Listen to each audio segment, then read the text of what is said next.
So to continue testing, we're going to have to wait on another pump to arrive to install. So I don't really want to do that. So what I've done is I've teed into that line with the Schrader valve where the pump hooks up. And I've run a line out and I put a valve in it and I've hooked it to what appears to be a propane tank, but it's actually repurposed as an air tank. So I've filled this with air. It says about 100 pounds if you can read that. And then also my 2-gallon tank under here has air. I'm thinking this is close to 5, so 6-7 gallons of air. We'll see. This will also be a good test to see how much air the system uses. And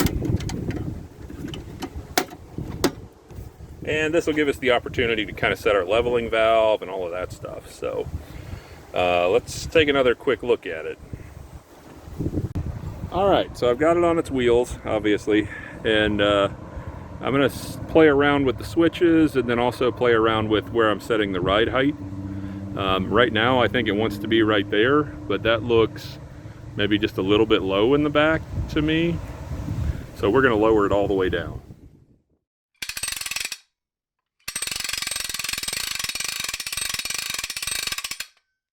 So that's all the way down, which definitely is low in the back. So I'm going to flip it back to auto and let it go back up to where it wants to be.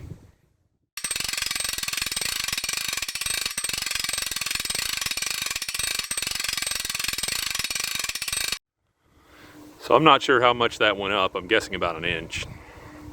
So I think I'm going to crawl under there and push it up at least another inch. 3/4, something like that.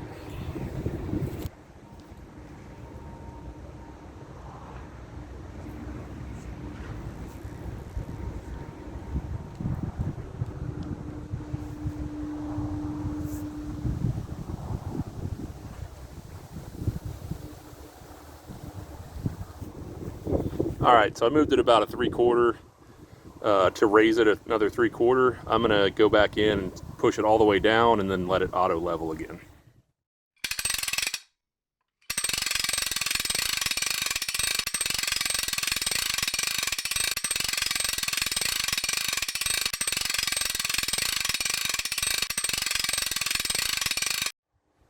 So it's all the way back up. I'm trying to decide if that's flat. It's in the shadows under the carport, so I'm sorry, but on the back, I don't know, the back, the back subframe, the top frame, I'm pretty sure I'm about 1 inch tall on the back. I'm not sure how I managed to mess that up when I was putting that subframe up on top like that, but I would ignore that because I don't think that's level. So I'm mainly trying to look at the bottom of the body of the truck. I think next thing we do is go take it for a spin, start seeing how much air it's going to use. So I don't know if you guys can see, but it's up about 42 pounds, and that's without the bed on the back. So I'm kind of surprised it's that high. I'm also glad. It'll start in gear. It's been that long since I've driven this truck. I forgot you got to take it out of gear. Let me put my seatbelt on, even though we're down here in Mexico.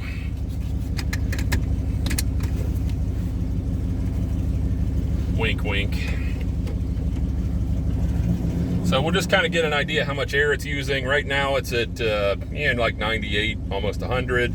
Like I say, we're operating about 40 pounds. There's only so closed I can go on the throttle valve before it starts starving the leveling valve for air, and then the truck won't ride the right height. And I'm sure that also depends on how much weight you have on the back of the truck. But we're going to take a ride. We're going to see how rough it is. That's one of my other concerns.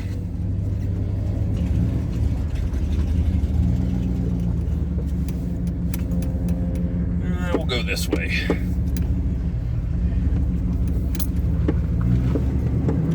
It's, I wouldn't call it smooth.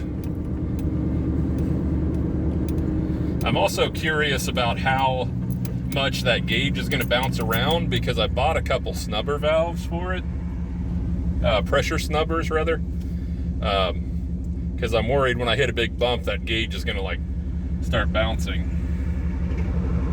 But we'll see. There is quite a bit of tubing between the system and the gauge.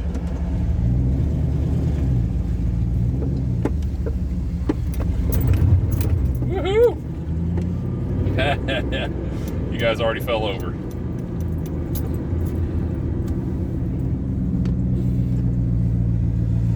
Try not run into the guy here in front of me, if possible.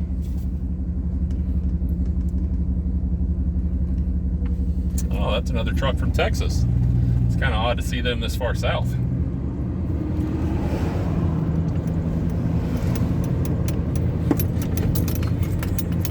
Oh yeah, she's good and rough.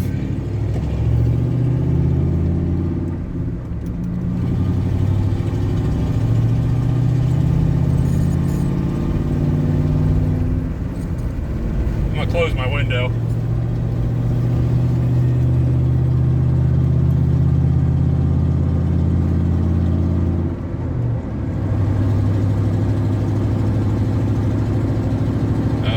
It's been a while since I've driven this thing, but I think I can tell a difference with the RPMs. I put a lower, what would it be? Lower number, rear axle in. So I'm hoping she doesn't scream as much at 80.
Definitely stuck to the ground, so no problems there. We're going to pull in this driveway and then tear out of there.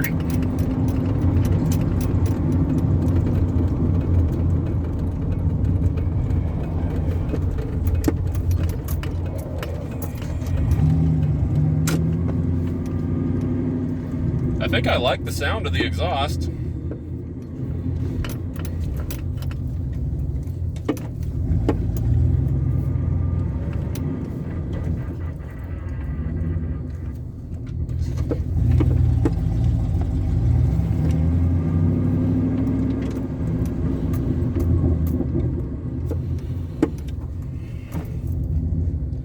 I'm going to open my window a little bit for the takeoff.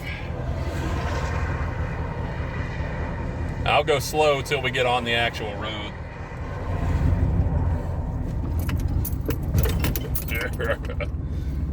All right, here we go.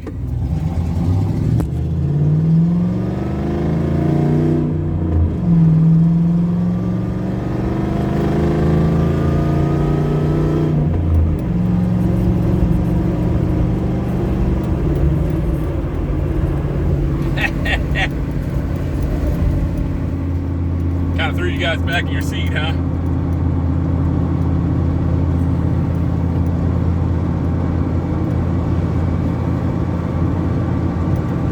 We'll turn off at the next crossroad and try it again. So we just rolled back into the house. I'm guessing we went about 16 miles through what I would call average highways, or maybe just a little bit rough highways. And I don't know if you can see the reading on the gauge, but one thing is the greens come down to like 38, so I'm not sure what was up there, but it's just under 100. So I mean, I honestly don't think we used very little, if any, air to run the suspension while I was driving. So I think that I think that 3/4 of an inch to 1 inch between where the valve starts putting air in and where the valve starts dumping air out. I'm thinking the system operates, like the suspension operates in that 1 inch range. Even, on normal driving. So I don't really think my air system's going to get all that much of a workout as far as the compressor and, having to regulate how much air is flowing through and everything like that. So, yeah. Initially, I would say it's very good. I'm very happy with it. It is rough. I would say it's probably as rough as the springs were after I added springs, after I added 2 or 3 leaf springs. I was hoping it would soften up a little bit, but it hasn't. Hopefully in the future I'll try it with a load. I'd like to see, if I put 1,000 or 2,000 pounds on the back of the truck, what happens to my air pressure on my suspension pressure? Is it going to shoot up? Am I now going to be 80 pounds? Am I just going to be like 45? I don't know. It'll be interesting to see, and then it'll be interesting to see how it goes, how it works as it goes. I'm still going to have to go through a bunch of different pumps to try and figure out what pump's going to work. But I think I'm going to be looking for at least something that will run the system to 60 pounds at minimum. So we'll see. We'll see what happens. Hello everyone, I hope you enjoyed the video. I'm always surprised when I stumble upon a YouTube creator who has millions of subscribers and has been producing videos for years, completely unknown to me.